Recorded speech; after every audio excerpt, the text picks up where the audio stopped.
বাণিজ্য, বিনিয়োগ ও নিরাপত্তা সহযোগিতায় একমত বাংলাদেশ ও তুরস্ক। ঢাকায় দুই দেশের পররাষ্ট্রমন্ত্রী পর্যায়ের বৈঠক শেষে সংবাদ সম্মেলন।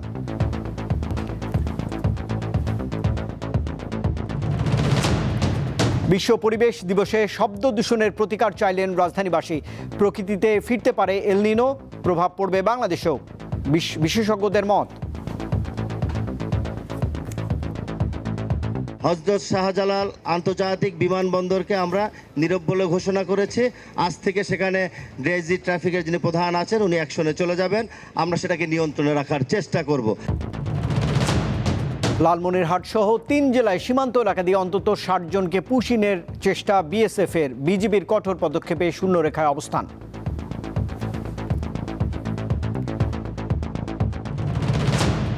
রাজধানীর বাজারে প্রকারভেদে চালের দাম বেড়েছে কেজি প্রতি 3 থেকে 6 টাকা পর্যন্ত। সবজির অতিরিক্ত দামে অসন্তোষ ক্রেতাদের মাঝে।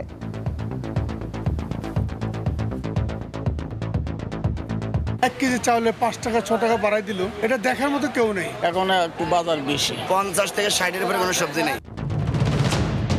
গাইবান্ধায় তিস্তার দুই পাড়ে শুকনো বর্ষা মৌসুমে ভোগান্তিতে পড়তে হয় স্থানীয়দের। সমাধানে তিস্তা মহাপরিকল্পনা দ্রুত বাস্তবায়ন দাবি।